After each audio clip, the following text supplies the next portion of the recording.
All right, so I've got a drill cycle, spell cycle deck here, kind of mixed between building and spell cycle with a major fire in there. But I've been using this for about a week, and it works pretty well. The only hard counters to this are, I mean, of course, always overleveled commanders. But if they have Teleporter and Dan in their deck, that's pretty hard. If they have both in their deck, it's basically a GG. But if you can outplay them, more power to you. So let's jump into the replays here. This first one's against Crystal Lake, and he's playing Killbot. So this is one replay that I wanted to include because it's pretty common on ladder right now. And there's a couple basic strategies that you can use to win most of your matchups. He's also got Van Gun, so this is kind of a two-for replay where you can see how to counter both of those. I mean, Van Gun's pretty simple. You just have Nightfall. So there's not much that you really have to do besides click that one doe card. But Killbot is kind of a tough matchup if you don't play it right. So Killbot at stage 3 is obviously the most dangerous, and they try to cycle these really quickly so that they can just spam you with Killbots. So what you want to do is play this pretty aggressively in the first 2 minutes before double doe. If you can take down one of the towers, then you should be good to go. I typically go for the Rage Tower on Killbot decks, just so they can't come back at the end. Like, most Killbot players that I've seen aren't really aggressive. They just kind of sit back and cap their doe barrel. So they're not really using their health tower as a resource, or their own health as a resource to push your towers. They're trying to just spam Killbots to kill you. So, if for some reason your tower gets hurt or something, they could just kind of like teleport over and spam rage your tower. So that's why I usually go for Rage Tower. But anyways, okay, so there's some basic stuff with this. So against Killbot, what I usually do is, like I said, go pretty aggressive on one of the towers early. And then you're going to play defense for maybe the last minute or so. And so what you do when they get to stage 3 is just basically hang out in your base and play Drill Cycle. So he has Spell Rod, but it doesn't really matter because I have Nightfall. So when I use Nightfall, his area of effect is significantly reduced, and so I can pretty much play Drill wherever I want. So, and it also counters the Van Gun. So here's where I'm going to show you kind of how to kite these things in. I'm playing this more at mid-map.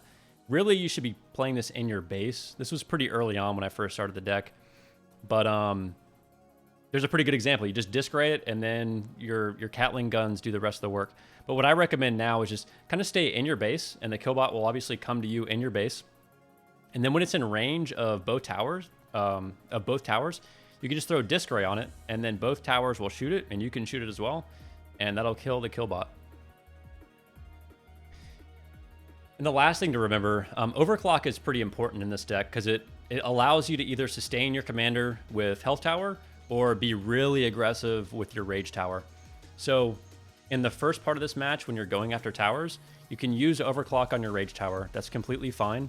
But once you've got the tower down and you're playing defense, or in this case, I'm just drill cycling at this point, you want to spam overclock on your health tower so that you can take those Killbots, because sometimes they're able to cycle so fast with those doe barrels that they can get 2 Killbots, maybe even 3 if their deck cycle isn't that high. So you just want to be prepared because those Killbots, when they start to stack, do a lot of damage. So if you're able to use your health tower all the time, then you should be in good shape.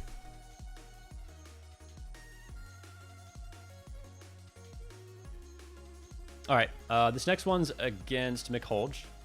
And this match is kind of funny because at the end, I completely forget that I have a health tower drop. So whenever one of your towers gets destroyed, it drops that item, right? So it's either a heal or the Rage Tower drops that shotgun item. And you can use it whenever you want. But the poison in this map is also green.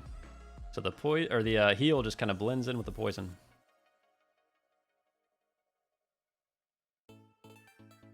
So McHulge is a pretty aggressive player. He just kind of goes for towers, and he's going to shut down towers. He's going to throw piranhas and body block for them.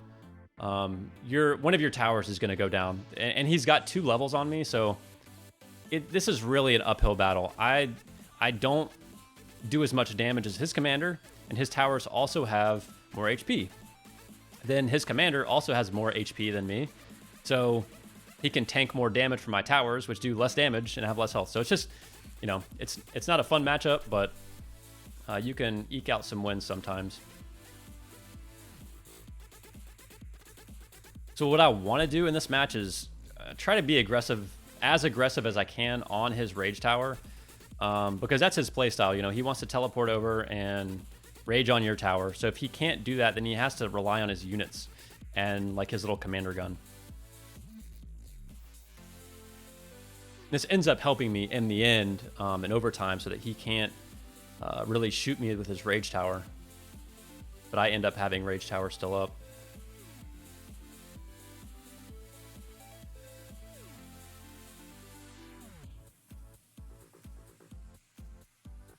Also, these new Mr. Poofs are pretty annoying, but really they're just annoying. They don't really do any damage at all.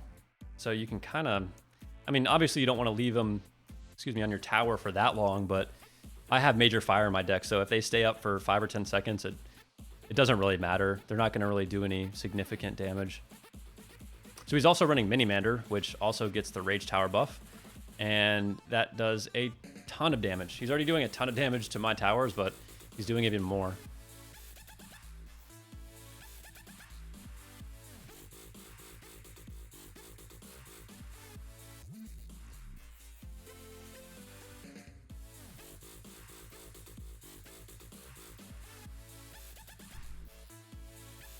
All right, so the reason that I'm going on the right tower is I know that the left tower has enough HP to either be taken out completely by the drill, or I can just, you know, play drill and then shoot a couple shots with my commander.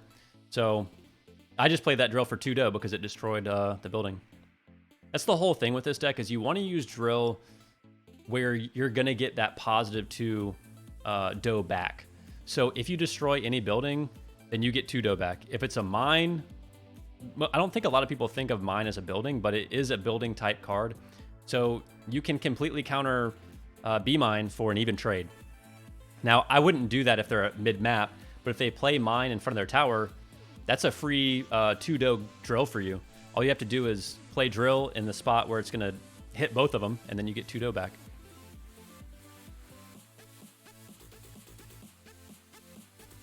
So honestly, the rest of this replay is kind of boring. It's just us both running around for a minute and a half. So if you want to skip ahead to the next replay, I do not blame you.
All right, here we go. The most skilled play in World War II. The mid-map B-mine. You can only use B-mine if you've got the best mechanics in the game. Here we go.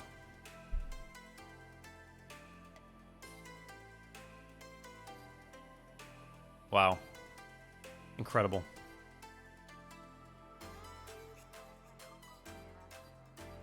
All right, we have Pyong 247. This guy is quite the character.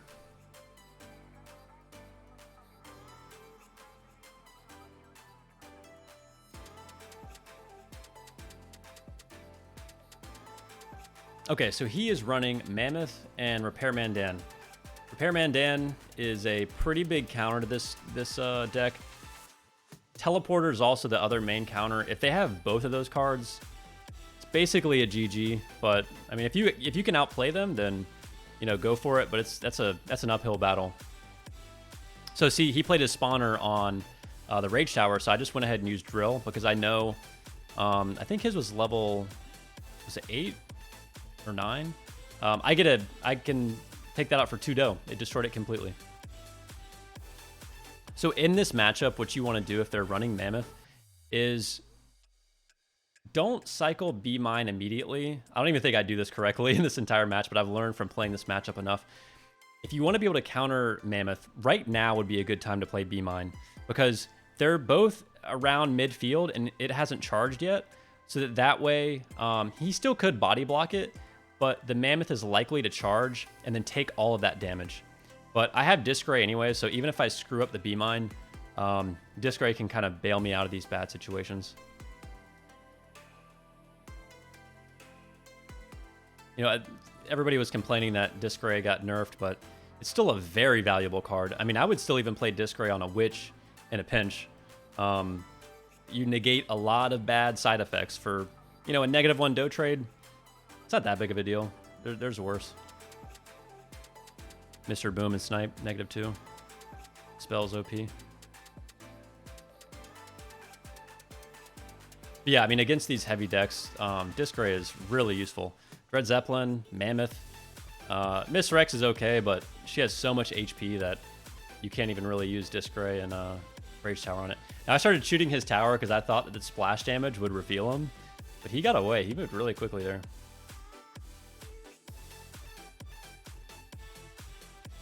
Mr. Boom is also I mean, it's not like a hard counter to this deck, but it kind of sucks to deal with sometimes because it will snipe your Catling guns from across the map. And then those little grenades, man, if they hit a B mine, they get destroyed immediately. And I think this matchup was before the Greevil update, so where you can only have 1 Greevil on the map. This was before that, I think, so I was pretty aggressive on getting the Greevils. So here's where I'm playing B mine. Something has to be done about B mine. This is so crazy. That's an 8 dough card that gets taken down to what? Is that 15% health? Maybe 20? 20 seems like a little liberal there, but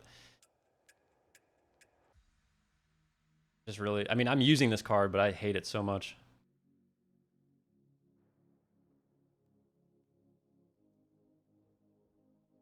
So yeah, his Dan didn't get him too much value in this match. I mean, obviously his Rage Tower is within, well, now it got repaired, but it would have been 1 drill. So I tried to Disc Ray so that it would delay it so that I could get back to drill, but it did not work out that way. But now it's within 1 drill.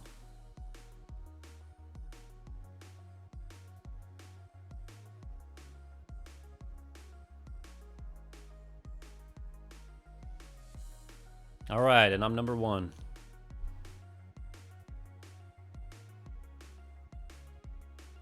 All right, and the last match is against Dark Noob. So Dark Noob always has really high-level troops. So this deck, I mean, it's okay. I think it shows how powerful Spell Cycle is.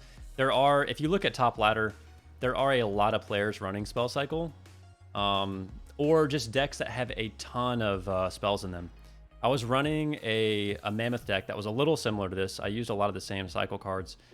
So I had 6 spells, Mammoth, and I think Major Fire in there. I usually just play Major Fire because he's one of my level 11 cards. Catling Gun and Major Fire are my only level 11 cards. Honestly, that's why I use Catling Gun. You could maybe use something else, but I think Catling Gun does a really good job on defense, depending on your card levels. But there was a match against Areo, and he runs max level Dread Zeppelin, and I was running Mammoth, which is level 2, but he was running 6 spells, and I was running 6 spells. It wasn't quite like a mirror matchup spell-wise, but it was pretty close. And I think, you know, obviously top players are playing this because they realize that spells are really, really valuable. If you look at spells across the board, the durations are pretty long to me. Maybe people disagree, but I feel like they're really long. I think that what Shutdown at max level, is it 12 or 14? It's a long time. Disc Ray at my level is 7.5 seconds, I think. Everything, I mean, overclock gives me 9 seconds back at level 5, maybe. You get a lot of value for these, and these are 1 dough too. I mean, Nightfall, how long is that? I've got to look up all the stats on these cards, but you get a lot of value for 1, 2, and 3 dough. And Disc Ray at 4. I mean, Disc Ray is still... I think that Disc Ray, personally, they either need to nerf the duration or nerf the damage multiplier. I would rather see duration, because I would rather see a duration decrease across the board. They don't need to, like, go super aggressive, like, half everything, but... I don't know, shave off a couple seconds and see where things are if people are still using that significantly. But to me, it just kind of shows if most of the top players are running these aggressive decks where they just teleport to your tower and shoot them, they're probably pretty strong. But that's the last replay, so try it out. It's different than a unit-based deck, obviously, because you only have one true unit in this deck, but give it a try and let me know what you think.